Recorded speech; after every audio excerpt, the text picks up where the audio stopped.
반등이 크게 된다면 강남 쪽도 영향을 미칠 수 있어요. 지금은 강남이 먼저 움직이기보다, 왜냐면 그쪽에 지금 너무 많은 인프라를 주고 혜택을 많이 줬어요. 회복을 빨리 할 것 같다는 생각은 저는 많이 들어요. 너무 빠른 속도로 폭락을 했고 반등하는 반등 힘도 좀 센 것 같습니다. 지금 제가 봤을 때는 5년 안에, 그럼 PF는 결과적으로 거기에 또 반영이 되는 거잖아요. 거기는 좀 문제가 있을 수도 있는데 오히려 경기도나 외곽 지역이 위험이 생기면 더 빨리 올 수밖에 없어요.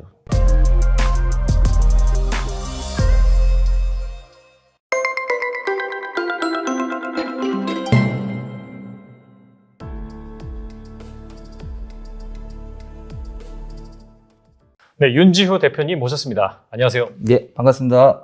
네, 대표님 간단하게 소개 좀 부탁드릴게요. 저는요, 당산동에서 반도 유브라 부동산을 지금 12년째 운영하고 있고요. 개업한 지는 2006년부터 지금까지 했으니까 한 17년 차 정도 중개업을 했습니다. 그래서 어릴 때부터 좀 했고, 그래서 이제 당산동에서도 했고, 저는 신도림 쪽에서도 했고, 이게 서남부 쪽을 제가 좀 많이 했습니다. 그래서 그쪽 지역이 아무래도 있지만, 이 부동산의 전반적인 흐름은 거의 비슷해가지고요. 여기가 이런 영향을 미치면 저쪽도 이렇게 영향을 미치고, 그런 현상이 좀 있는 것 같습니다. 그래서 그런 거에 대해서 오늘 좀 제가 할 수 있는 대로 한번 얘기를 해보겠습니다. 네, 17년 차 또 현업에서 종사를 하고 계시기 때문에 무엇보다 누구보다도 약간 현장 돌아가는 분위기라든지 네. 그런 뭐 촉이라든지 실력은 확실히 있으실 것 같아요. 그래서 현재 이 부동산 시장이 약간 좀 최근에 반등하고 있는데 이게 이제 반등의 시작이냐 네. 아니면은 데드캣 바운스라고 하죠. 맞고 다시 올라가 다시 내려가는. 그래서 갑론을박에 치한 상황인데 대표님 모시고 한번 자세히 알아보도록 하겠습니다. 첫 번째 질문이 최근에 이제 서울 아파트 거래량이 늘어나고 방금 말씀드린 것처럼 매매 가격이 다소 좀 반등하고 있단 말이죠. 그래서 이거 부동산 시장 바닥론에 힘이 실리고 있는 상황인데 어떻게 보시나요? 일단은 올 하반기까지는 좀 지켜봐야 될 것 같습니다. 저는 약간 지금 어떻게 오른다 떨어진다 이렇게 말씀드리기가 좀 어려운 상황이고요. 근데 이제 전반적으로 지금 이 서남부 지역은 지금 아파트 값도 그렇고 전세 값도 회복이 되고 있는 상황은 맞아요. 그러니까 아파트 값만 만약에 이게 오르고 전세 값은 그대로거나 떨어진다면 저도 이걸 이상현상을 보는데, 전세도 같이 반등, 동반 상승을 하고 있기 때문에 그거는 조금 어느 정도 바닥은 한번, 지금 일시적인 바닥은 한번 자리를 잡았다. 저는 이렇게 평가하고 있는데요.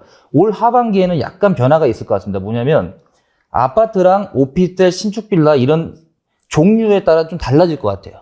왜 그러냐면 아파트는 원래 전세가가 매매가가 대비 한 60%, 한 65% 이 정도 잡잖아요. 근데 빌라나 오피스텔은 사실 전세가와 매매가 거의 비슷했어요, 지금까지. 그러면 지금 여기서 지금 보증보험 문제가 지금 커지고 있고, 또 깡통주택에 대한 문제가 있는데, 아파트 같은 경우는 아직까지 서울 같은 데는 그런 문제가 사실 없거든요. 지방은 몰라도.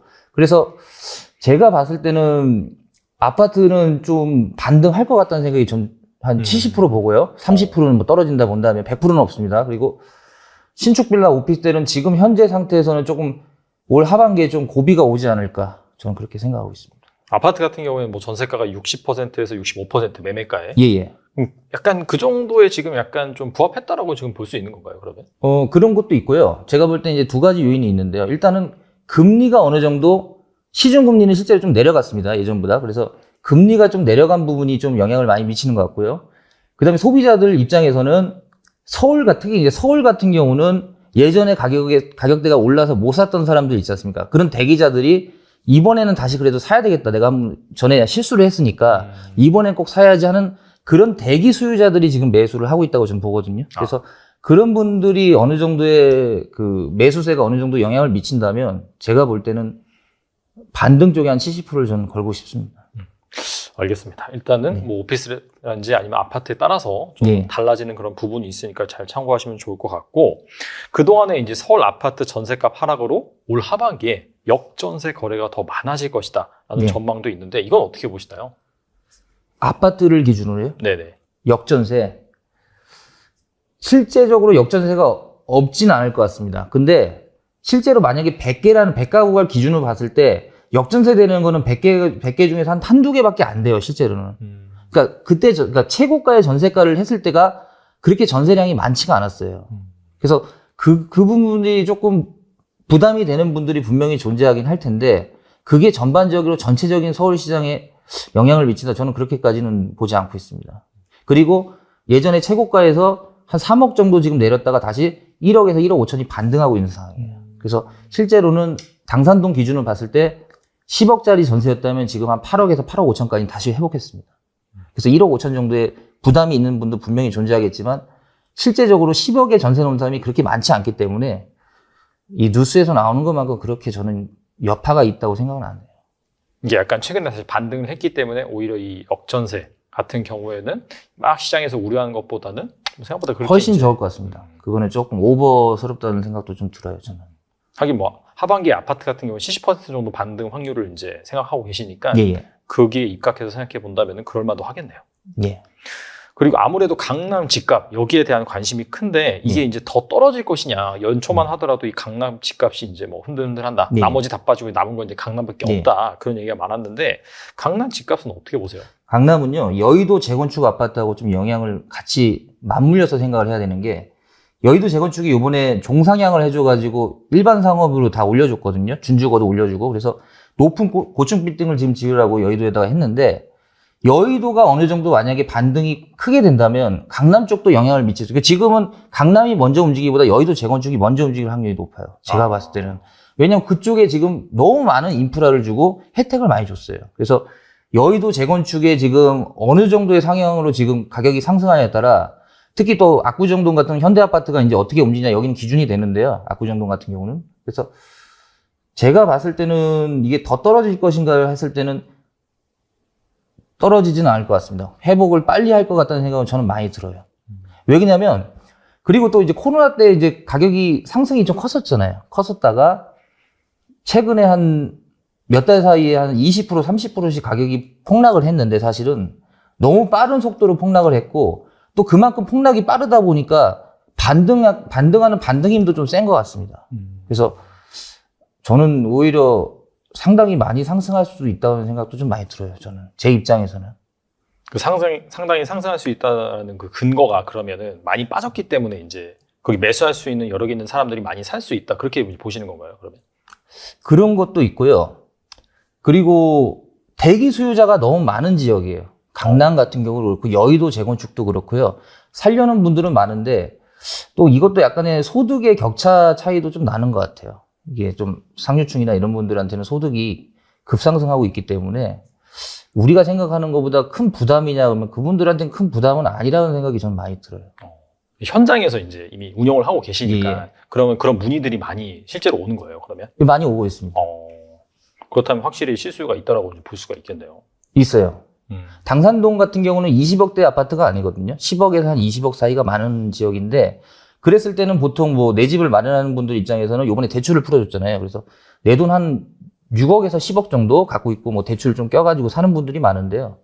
그런 분들한테 지금 현재 12억, 15억이 그렇게 부담스러운 가격처럼 저는 느껴지지는 않더라고요. 10억 초반대는. 많습니다. 생각보다 많고. 강남 쪽은 제가 또 어떻게 보면 전문 지역은 아니라서 100%는 모르겠는데 강남하고 이제 여의도하고는 조금 견주어 봐야 될 것 같다. 그 생각도 많이 들어요. 그러니까 강남 집값을 결정하는 게 여의도 재건축 가능성이 있다라고 말씀하셨잖아요. 예. 그럼 이 여의도 재건축이 뭔가 잘 되고 뭐 인기몰이가 하고 이제 그런 것들이 결정된 시점은 대략 어느 정도일까요, 그러면? 지금 제가 봤을 때는 한 5년 안에 지금 여의도 한양 아파트가 가장 먼저 재건축을 지금 될 것 같거든요. 시공사를 지금 선정하고 있는데 여의도 한양 아파트가 재건축돼가지고 이제 어느 정도 뭐 조감도도 나오고 그 아파트에 대해서 나온다면 저는 상당히 좀 빨리 될 수도 있다고 생각해요. 왜냐면 지금 70년도에 지은 아파트가 대부분이거든요. 여의도 재건축은요. 그러면 지금 50년이 넘었어요. 근데 요번에 이제 브라이튼 여의도라고 새로 입주하는 아파트가 있습니다. 올 10월에 입주를 하는데요. 그게 지금 32평 아파트가 실제 처음에는 임대로 들어갔다가 분양으로 전환하는 그런 아파트예요. 근데 28억에서 32억 정도 사이에 지금 가격대를 형성하고 있거든요. 32평이. 상당히 높네요. 예, 근데 그 정도인데 이거 아파트 여의도 한양 아파트나 이거 시범 아파트 재건축하면 그 이상은 돼야 된다는 거잖아요. 결과적으로. 시간을 그만큼 기다리고 그랬을 때 제가 볼 때는 한 35억에서 40억 선에는 지금 형성이 되지 않을까. 최소 그렇게 생각하고 있어요. 알겠습니다. 그리고 계속해서 이 부동산 PF 부실 문제가 세간의 관심을 끌고 있는데 현장에서 직접 체감하시는 그런 뭐 리스크 위험도는 어느 정도인가요? 이것도 두 가지가 있는데요. 그 아파트 PF랑 이제 오피스텔이나 상가 PF가 있을 거 아닙니까? 그러면 그 부분에서 아파트는 일단은 그렇게 부실 문제는 수도권까지는 없을 것 같아요. 제 생각에는. 근데 이제 상가나 지금 오피스텔 같은 경우는 좀 문제가 되는 게, 오피스텔 같은 경우는 이제 이게 종합부동산세에 영향이 많이 미쳐요. 그러니까 주택임대사업자를 해가지고 10년짜리를 해서 종합부동산세를 피해가는 방법은 있는데, 대부분 사람들이 10년을 내가 보유한다는 부담감을 많이 갖고 있더라고요. 그래서 오피스텔을 지금 어느 정도 여유가 되신 분들이 좀 꺼려하는 부분이 있어가지고 분양이 좀 안 될 것 같아요. 그럼 PF는 결과적으로 거기에 또 반영이 되는 거잖아요. 그래서 거기는 좀 문제가 있을 수도 있는데 아파트 쪽은 아닌 것 같다. 저는 그렇게 보고 있습니다. 네, 오피스텔을 좀 집중적으로 많이 지은 뭐 건설사라든지 아니면 지방 쪽에 많이 좀 집중된 건설사는 좀 위험할 수가 있겠네요. 그렇습니다. 지금 제가 볼 때는 인구가 지금 문제도 있고 수도권까지는 저는 크게 문제는 없다고 생각하는데요. 뭐 지역마다 조금씩 다를 수는 있습니다만, 근데 대구나 이런 부산이나 이런 중소도시들이 조금 위험하지 않을까 저는 그렇게 생각하고 있어요. 인구가 줄고 있기 때문에 거기는. 인구도 말씀하셔서 제가 여쭤보는 건데, 사실 부동산 이제 구조적으로 끝났다라고 이제 주장하시는 분들 같은 경우에는 네. 뭐 출산율 지금 뭐 0.78명 전 세계 꼴찌 네. 뭐 그런 상태로 계속 되다 보면은 아니 사람이 줄어드는데 뭐 이 빈집 엄청나게 많이 생기는 거 아니냐 그렇게 주장하시는 분도 계세요. 그래서 약간 이런 장기적인 관점에서 이 부동산 어떻게 보시는지 좀 궁금하거든요. 좀 지역적으로 달라질 것 같아요. 그러니까 서울에서도 좀 중심 지역은 더 많이 상승할 수 있을 것 같고요. 오히려 경기도나 외곽 지역이 위험이 생기면 더 빨리 올 수밖에 없어요. 그래서 만약에 여유가 좀 되시고 투자에 지금 생각을 하신다면 조금 무리를 해서라도 우리가 생각하는 좋은 지역에 투자하는 게 훨씬 리스크도 적고 수익률도 더 높은 확률이 높습니다. 그래서 저는 경기도 외곽보다는 조금 똘똘한 한 채 위주로 지금 가는 분위기로 흘러가는 것이 좋다. 그게 종부세도 있고 세금 문제도 있고요. 그 다음에 오를 때도 좀 더 빨리 올라요. 선순환이 빠르다는 거죠. 그래서 그거는 이제 능력에 따라 좀 다르기 때문에 제가 또 말씀을 드리기가 좀 어렵네요.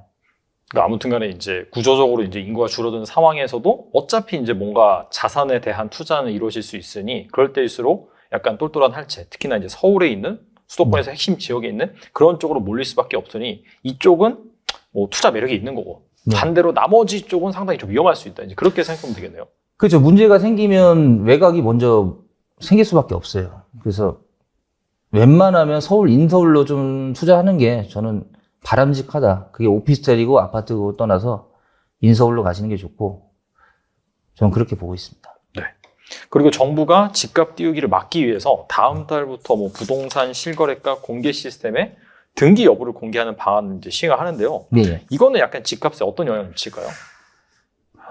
집값에 큰 영향을 미치지는 않을 것 같아요. 제 생각에는. 근데 이렇게 이제 오비편으로 장난을 치는 분이 있었는데 실제로 그렇게 현실적으로 많지는 않아요. 아, 소수였다? 굉장히 적었습니다. 그래서 뭐 본인끼리 서로 계약서 쓴 다음에 뭐 20억에 신고해놓고 며칠 있다가 계약 해지한 걸로 하고 그런 식으로 했는데 그거는 결과적으로 자기가 그 집 말고 다른 집을 팔려고 했을 때의 목적이잖아요. 사실은. 그렇기 때문에 이거는 이렇게 방지하는 거는 상당히 바람직하다고 생각하고 지금이라도 빨리 했으면 하는 저는 바람은 있어요.